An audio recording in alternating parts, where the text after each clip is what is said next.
मिनीपुर गांव के जंगल में छोटी छोटी तिथि, उनके लिए सभी चीजें बहुत बड़े बड़े साइज होती थी। इसी गांव में पीलू रहती थी। पीलू अनाज उगाकर अपने पड़ोसी गांव में बेचा करती थी। पीलू के व्यवहार से सभी बहुत खुश रहते थे, लेकिन एक बार उस गांव में बहुत गर्मी हुई, जिसकी वजह से बहुत बड़ा सूखा पड़ा। भाइयों बहनों, आप सबको पता है ना कि इस बार बहुत बड़ा सूखा पड़ गया है। इस वजह से मैं आप लोगों के लिए फसल नहीं उगा पाऊंगी। जो भी फसल है वो मेरे गांव के लोगों के काम आएगा। अरे लेकिन पीलू बहन, हमारे गांव में अनाज नहीं उगता है। हम तुम्हारे ही भरोसे रहते हैं। अब तुम अनाज नहीं दोगी तो हम भूखे मर जाएंगे। ऐसा मत बोलो बबली बहन। चलो मैं तुम्हें हमारे खेतों की हालात दिखाती हूँ। फिर बबली पीलू को ले जाकर अपनी खेतों की हालात दिखाती है। उनकी जमीन में इतना पानी नहीं था कि वो लोग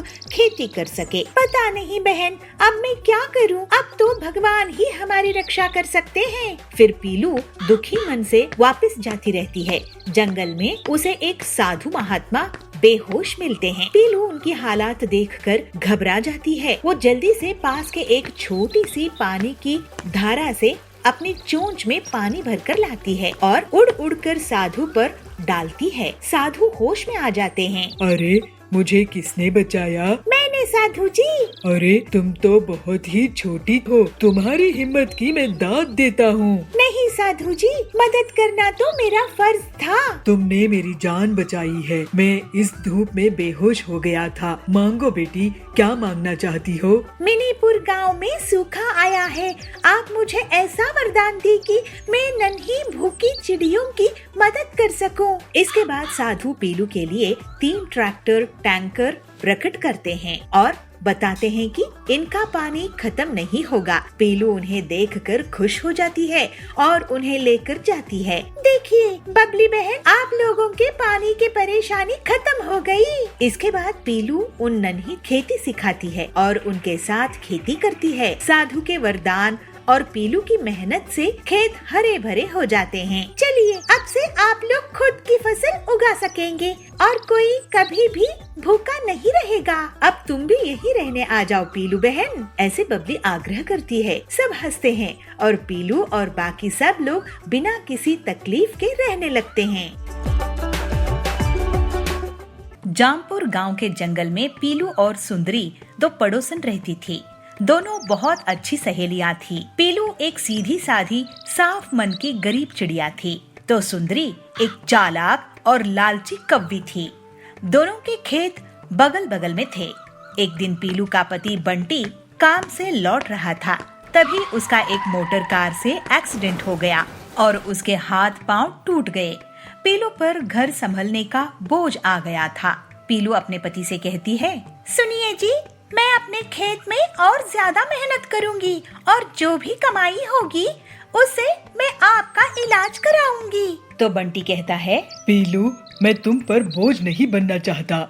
भगवान करे मैं जल्दी से ठीक हो जाऊं। एक बार दोनों सहेलियों ने मक्के की खेती की। पीलू को सुंदरी से ज्यादा फसल आई। सुंदरी इस बात से मन ही मन जलने लगी। पीलू को मक्के की बहुत अच्छी फसल हुई है, मुझे इसकी फसल को नष्ट करने का कोई रास्ता निकालना होगा, ऐसे सुंदरी सोचती है। फिर एक दिन सुंदरी पीलू के पास जाती है और उससे कहती है, पीलू, मैं तेरे लिए ये साधु महात्मा से वरदान में बीज लेके आई हूँ।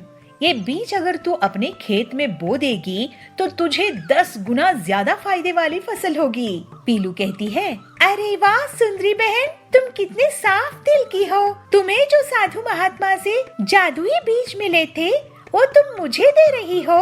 तो सुंदरी बोलती है, हाँ बहन, क्या है ना, तुम बहुत ईमानदारी से अपनी खेत का ख्याल रखती हो और तुम्हें भाई साहब की सेहत का ख्याल भी रखना है, तो इसलिए ये बीज मैं तुम्हें दे रही हूँ। कुछ दिनों बाद पीलू अपने खेत में सुंदरी के दिए हुए बीज बोने लगती है और सुंदरी ये देख के बहुत खुश होती है। पीलू रोज अपने खेत में पानी देती है, लेकिन बहुत दिन बीतने के बाद भी उसके खेत में फसल नहीं उगती। पीलू सुंदरी से कहती है, अरे सुंदरी बहन, तुमने जो साधु महात्मा के बीज मुझे दिए थे उसमें से तो फसल उग ही नहीं रही है, लेकिन तुम्हारी खेत की फसल तो बहुत तेजी से बढ़ रही है। तो सुंदरी कहती है, तुम फिक्र मत करो पीलू, ये बीज बेकार नहीं जाएंगे। ऐसे ही कुछ दिन और बीत जाते हैं, लेकिन पीलू के खेत में कोई फसल नहीं आती है। हाय, मैं तो लुट गई, बर्बाद हो गई। मुझ गरीब के खेत में इस बार कोई फसल नहीं होगी। अब मैं इनका इलाज कैसे करवाऊंगी? घर का खर्च कैसे चलाऊंगी? लगता है ये खेत अब बेचना पड़ेगा। तो बंटी कहता है, पीलू इतनी दुखी मत हो, हम अपना खेत नहीं बेचेंगे, चाहे जो हो जाए। तुम मुझे वो बीज दिखाओ, मैं शायद कुछ मदद कर सकूं। पीलू बीज दिखाती है।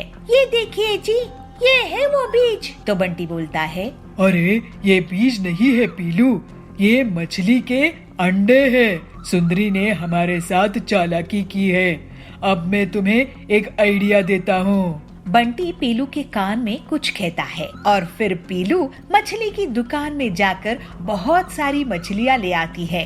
पीलू उन मछलियों को अपने खेत में लगा देती है और पीलू सुंदरी को बुलाती है, सुंदरी बहन, ओ सुंदरी बहन, जरा घर से बाहर तो आओ। सुंदरी आती है। क्या हुआ पीलू, क्यों आवाज लगा रही हो? अरे जरा मेरे साथ मेरे खेत में चलो, चल कर तो देखो। दोनों खेत में जाती है। सुंदरी आश्चर्य से बोलती है, अरे ये क्या पीलू, ये मछलियाँ कहाँ से उगी है? ये मछलियाँ कहाँ से आई तुम्हारी खेत में?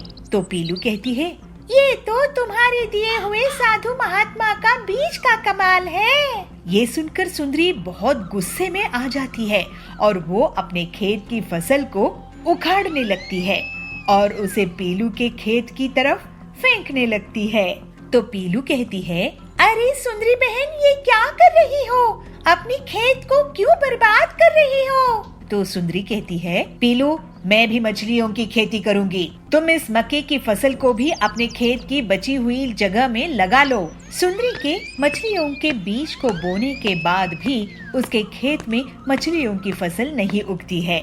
दूसरी तरफ पीलू के खेत में मक्के की फसल लहलहाने लगती है। पीलू बहुत खुश होती है। सुंदरी पीलू से कहती है, पीलू तुम्हारी बीज कैसे मछलियों की फसल उगा दिया, जबकि मेरे बीज से तो मछलियाँ उग ही नहीं रहे हैं? तो पीलू कहती है, अरे बहन, तुम साधु महात्मा का आशीर्वाद लेना भूल गई, इसलिए तुम्हारी फसल नहीं आई।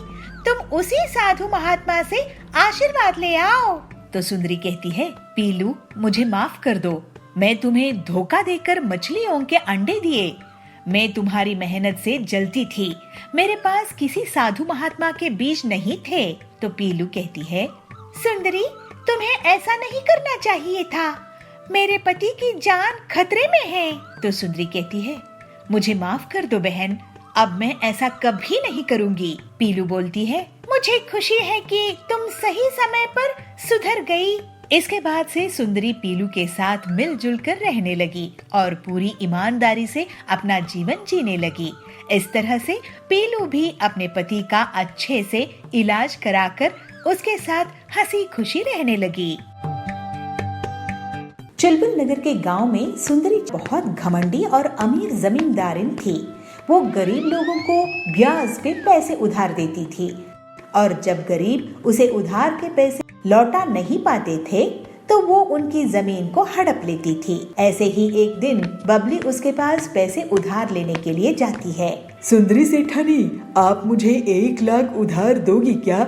मैं आपको अगले साल वापस कर दूंगी। मुझे कैसे पता कि तुम मुझे पैसे वापस कर दोगी? तुम कौन हो? मैं तो तुम्हें नहीं जानती हूँ। मैं यही इसी जंगल में रहती हूँ। सेठानी जी, गरीब किसान हूँ, छोटी सी जमीन है मेरी। अच्छा, तो तुम मुझे अपनी जमीन गिरवी रख दो, मैं तुम्हें पैसे उधार दे दूंगी। वैसे कितनी बड़ी जमीन है तुम्हारी? मेरी 10 एकड़ की जमीन है, आप गिरवी रख लो।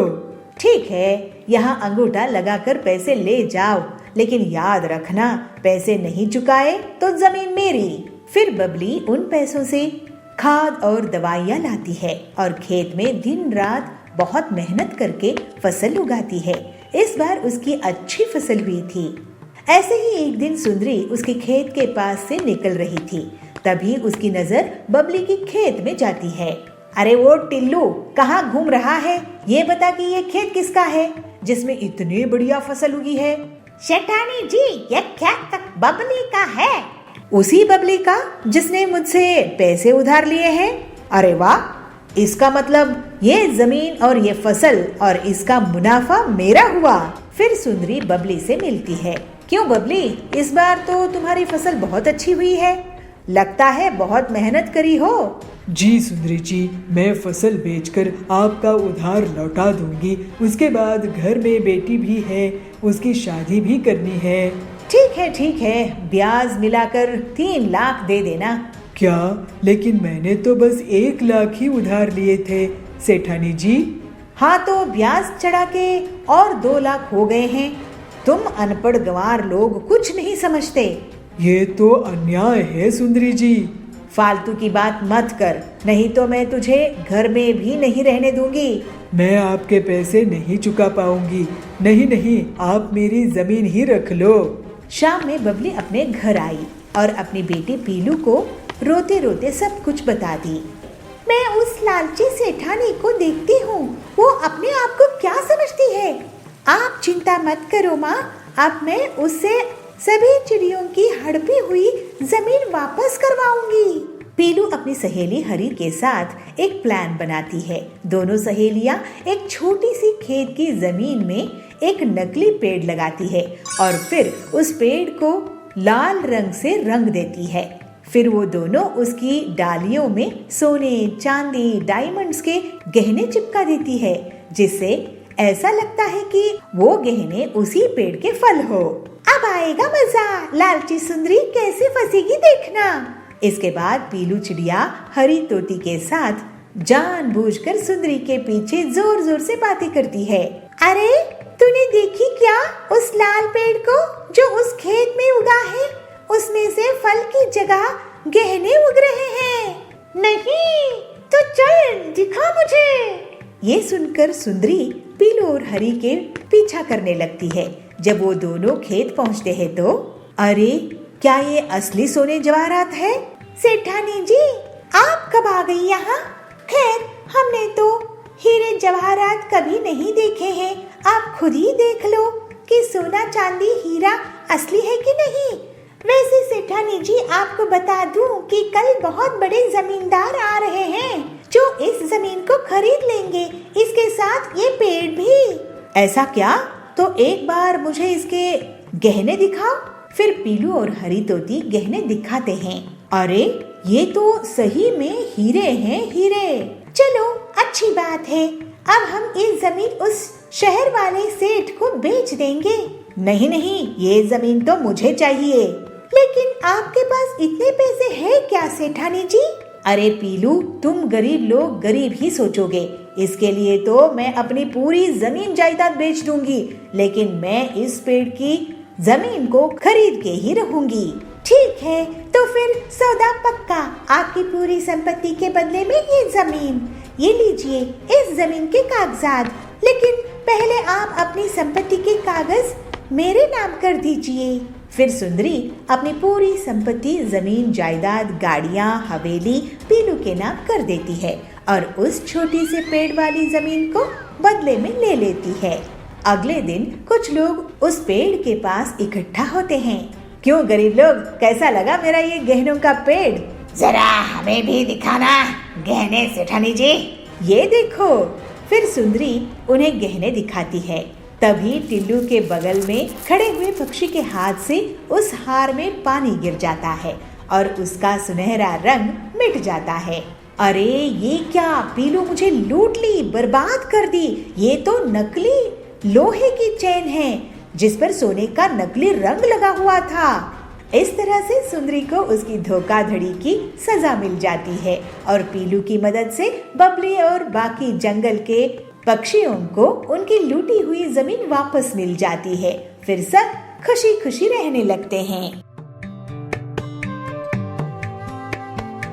बागलपुर गांव के जंगल में पीलू मिठाई बेचने का काम किया करती थी। उसकी बनाई हुई जलेबियाँ लोगों को बहुत पसंद आते थे। गर्मा गर्म जलेबियाँ खाने के लिए लोग दूर दूर से आते थे। वाह पीलू, ऐसी जलेबी तो मैं 1 किलो भी खा जाऊं तो भी मेरा मन नहीं भरेगा। ऐसे ही एक दिन पीलू से मिलने के लिए उसकी एक सहेली सुंदरी आती है। पीलू, तुमसे मिलकर बहुत खुशी हुई। तुम्हारी मिठाई के बारे में बहुत सुना है। गरम जलेबी तो बहुत ही मशहूर है तुम्हारी। कितना कमा लेती हो बहन? सुंदरी, भगवान की दया से इतना कमा लेती हूँ कि एक जमीन खरीदने की सोच रही हूँ, फिर उस पर अपना घर बनाऊंगी। अच्छा ऐसा है तो मैं सही समय पर आई हूँ तुम्हारे पास। तुम शहर चलो और वहाँ पर जलेबी का काम शुरू करो। शहर में तुम्हारी जैसी जलेबी कोई नहीं बनाता है। वहाँ तो तुम बंगलो बना लोगी, इतने पैसे मिलेंगे वहाँ। अरे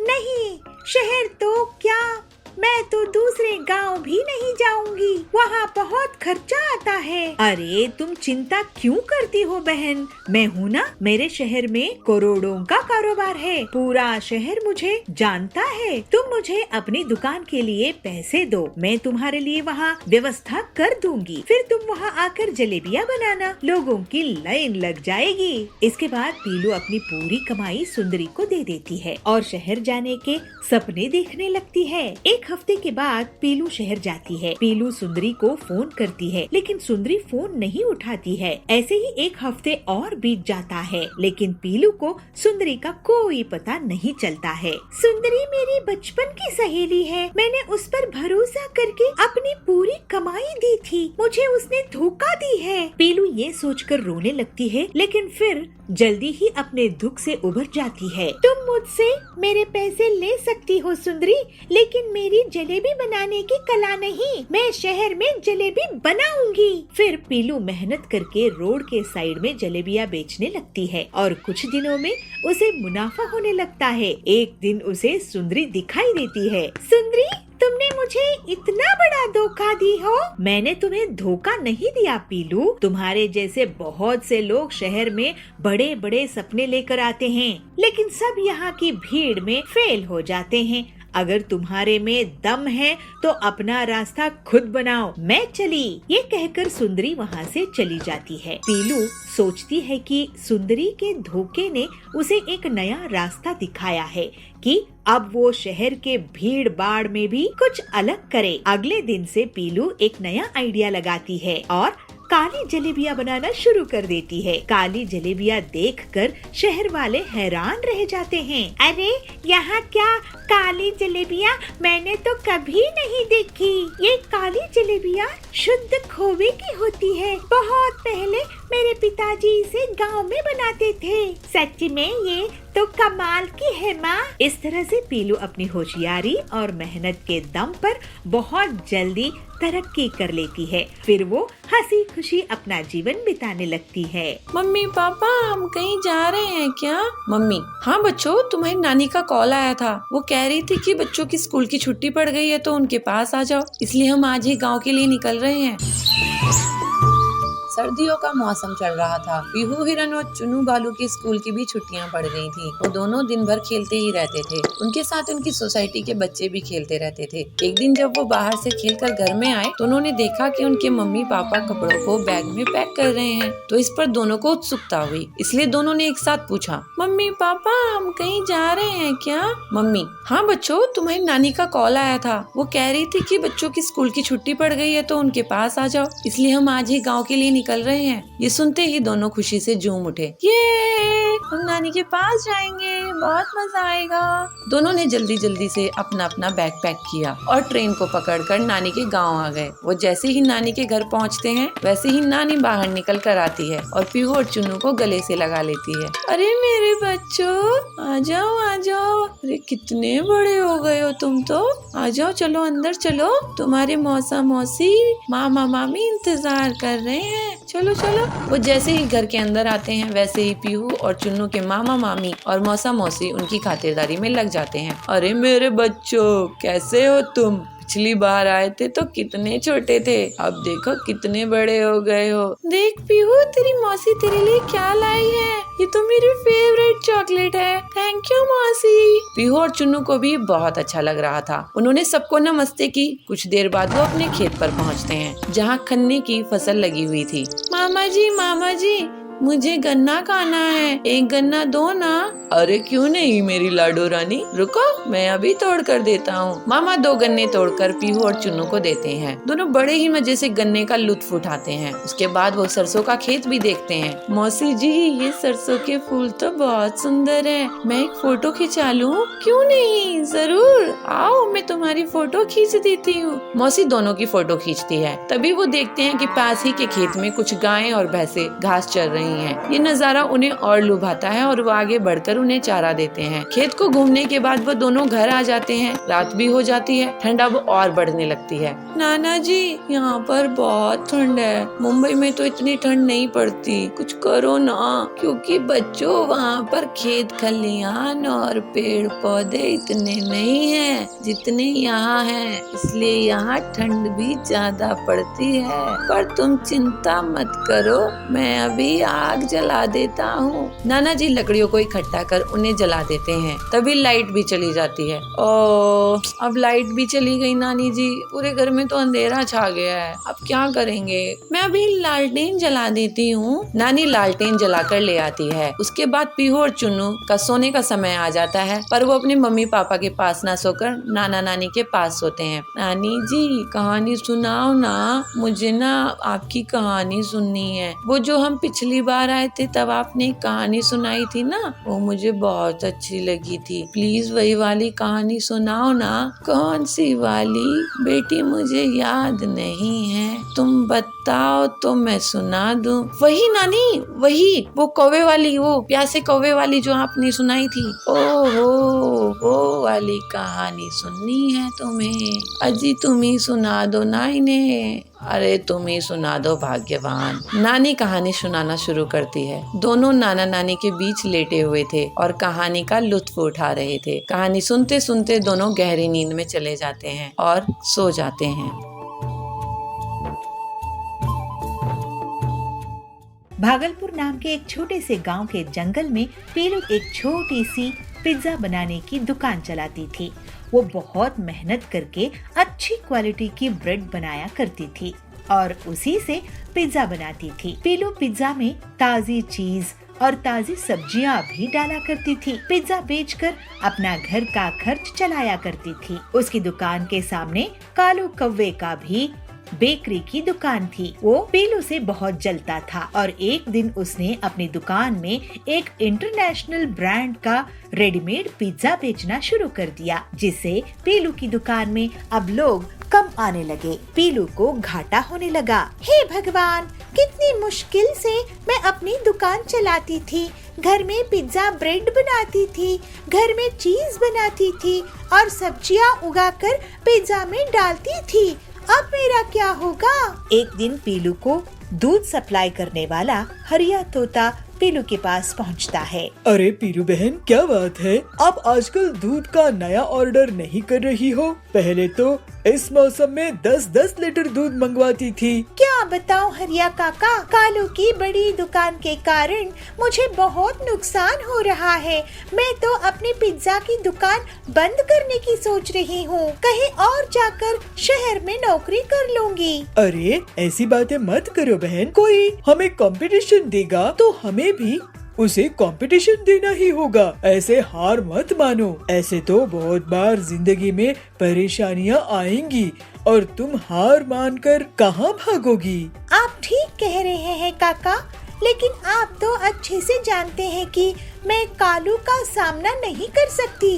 जल्दी ही मेरा इतना नुकसान हो जाएगा कि मुझे उधार लेना पड़ जाएगा और मैं पूरी तरह से बर्बाद हो जाऊंगी। तुम इतना मत सोचो पीलू, मैं तुम्हारे लिए एक रास्ता निकालता हूँ। मैंने सुना है कि यूरोप से एक नया चिकन आया है, पिंकी चिकन। पिंकी चिकन से बनी हुई चीजें दिखने में पूरी तरह से पिंक होती है और उसमें जरूरी विटामिन मिनरल्स भी होते हैं। अगर तुम उसका पिज्जा बनाओ तो मैं तुम्हें कम दाम में वो ला दूंगा और तुम उससे मुनाफा कमाना। पीलू तैयार हो गई और फिर हरिया उसको पिंकी चिकन लाकर देता है। यूरोप से आई पिंकी चिकन से पीलू शाम में पिज्जा टॉपिंग बनाती है। पीलू उसको हरिया को खिलाकर उससे पूछती है, हरिया काका, ये पिंक पिज्जा है, तुम जरा इन्हें टेस्ट करके तो बताओ कि ये कैसे बने हैं। वाह बहन, ये तो लाजवाब पिंक पिज्जा है, मैंने तो ऐसे कभी नहीं खाया।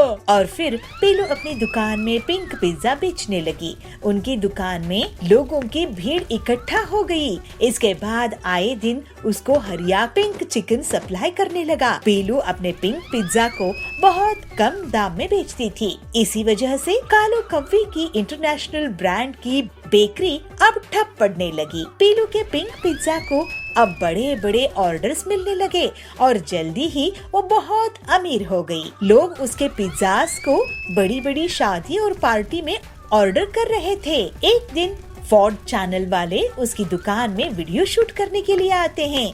इसे पीलू और भी प्रसिद्ध होने लगी। फिर पीलू अपना जीवन हंसी खुशी बिताने लगी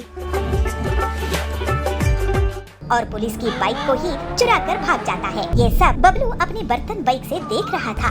फिर वो तुरंत ही कालू कव्वे का अपनी बर्तन बाइक से पीछा करने लगता है और उसे जोर से एक लात लगाता है। कालू की बाइक डगमगा जाती है और कालू जोर से गिर जाता है। बिलासपुर में बबलू नाम का कबूतर रहता था। वो किसी भी चीज से कोई भी सामान बनाने की हुनर रखता था, जैसे प्लास्टिक की बोतल से नाव बनाना, कार्डबोर्ड से सजावटी सामान बनाना वगैरह। ये बात उसकी माँ पीलू को पसंद नहीं थी। बेटा बबलू, तू हमेशा कुछ ना कुछ करता ही रहता है, लेकिन काम की एक भी चीज नहीं करता। आखिर कब सुधरेगा तू? तेरी शादी भी तो करवानी है। माँ, मैं काम करके जितना पैसा कमाता हूँ उतने में घर का खर्चा तो चल जाता है ना। तुम मुझे ताना कब बंद करोगी? घर खर्च का जितना पैसा आता है उतना तो तू घर के सामान से फालतू की चीजें बनाने में लगा देता है। घर की पूरी बोतल्स, घर की अलमारी की लकड़ी सब बेकार गई। मैं इतनी मेहनत मजदूरी करके घर चला रही हूँ और एक तू है कि सारा सामान कबाड़ा कर देता है। माँ, मुझे कुछ दिन और दो, तुम जरूर एक दिन मुझ पे गर्व करोगी। भगवान करे वो दिन जल्दी आए, नहीं तो तू तो हमारा घोंसला ही बिकवा देगा। इस तरह से कुछ दिन और बीत जाते हैं। एक बार बबलू के घर में बर्तन दिखाई नहीं दे रहे थे, तो उसकी माँ उसे आवाज लगा के कहती है, बबलू, ओ बबलू, कहाँ है तू? हाँ माँ, क्यों आवाज दे रही हो? बताओ क्या काम है? बेटा, लगता है घर में चोरी हो गई है। एक भी बर्तन दिखाई नहीं दे रही है। चल हम पुलिस स्टेशन में कंप्लेंट करते हैं। नहीं माँ, बर्तन कहीं नहीं गए हैं। आओ अपने घोंसले के पीछे चलो, मैं तुम्हें दिखाता हूँ। फिर बबलू अपनी माँ को घोंसले के पीछे लेके जाता है और वहाँ बर्तनों से बनी एक मोटरसाइकिल दिखाता है और बबलू कहता है, माँ ये देखो, है ना कमाल की चीज। अरे नालायक, ये क्या कर दिया तूने? अब मैं घर का खाना किसमें बनाऊंगी? ये बर्तन की बाइक कौन चलाएगा? तू तो मुझे बर्बाद ही कर देगा। तभी वहाँ सुंदरी आती है। अरे पीलू, ये बबलू को क्यों मार रही हो? इसने ऐसी मोटरसाइकिल बनाई है कि सब इसे देखते ही रहेंगे। नहीं सुंदरी बहन, ये बबलू पता नहीं कब मुझे तंग करना बंद करेगा। जंगल में कालू कौवा मोटरसाइकिल बाइक्स चोरी करता था। घर से या बाजार से वो बाइक चुराने में कामयाब हो ही जाता था। पक्षी उसकी कंप्लेंट लेकर पुलिस बाज के पास पहुँचे। इंस्पेक्टर बाज जी, हमारी बाइक रोज चोरी हो रहे हैं, आप कुछ कीजिए ना। औजार तो मेरे 5 साल में बेटे की बाइक भी चुरा के ले गया। मैं तो लुट गया इंस्पेक्टर भाईजान। लगता है ये काम कालू कौवे का है। एक बार हाथ लग जाए तो मैं उसे बड़ी जेल में डलवा दूंगा। लेकिन उसके लिए आपको कितना टाइम लगेगा इंस्पेक्टर साहब? इतने दिनों में तो वो सारे जंगल की बाइक्स चुरा लेगा और किसी के पास मोटरसाइकिल बाइक्स नहीं बचेंगे। बंटी जी, कालू को जो कोई भी पकड़वाने में पुलिस की मदद करेगा, मैं उसे सरकार से 50,000 का इनाम दिलवाऊंगा। इस तरह से सभी वहाँ से चले जाते हैं। कालू ये सब दूर बैठकर सुन रहा था। ऐसा क्या, मुझ पर इनाम? अब मजा चखाऊंगा इन पुलिस वालों को। मैं इनकी ही बाइक चुरा के भाग जाऊंगा और इन्हें पता भी नहीं चलेगा। थोड़ी देर बाद ही पुलिस स्टेशन में कालू कौवा मच्छर मारने की दवाई से धुआं धुआं कर देता है और पुलिस की बाइक को ही चुरा कर भाग जाता है। पुलिस बाज का सर चकरा रहा था, वो कुछ नहीं कर पाया। ये सब बबलू अपने बर्तन बाइक से देख रहा था। फिर वो तुरंत ही कालू कौवे का अपनी बर्तन बाइक से पीछा करने लगता है और जल्दी ही बबलू कालू की बाइक के पास पहुंच जाता है और उसे जोर से एक लात लगाता है। कालू की बाइक डगमगा जाती है और कालू जोर से गिर जाता है। बबलू अपनी बर्तन बाइक से कालू को पकड़ने में कामयाब होता है और फिर उसे पुलिस स्टेशन लेके आता है। अरे ये क्या, ये कौन सी नायाब बाइक है जिससे तूने मुझे पकड़ा है? ये मेरी स्पेशल बर्तन बाइक है। ऐसी बाइक तो मैंने पहले कभी नहीं देखा। और अब तुम ऐसी बाइक को क्या, कैसी भी बाइक को नहीं देख पाओगे, क्योंकि अब तुम जेल में पड़े रहोगे। फिर अगले दिन पूरे जंगल के सामने बबलू को पुलिस के द्वारा पूरे 50,000 का इनाम दिया जाता है।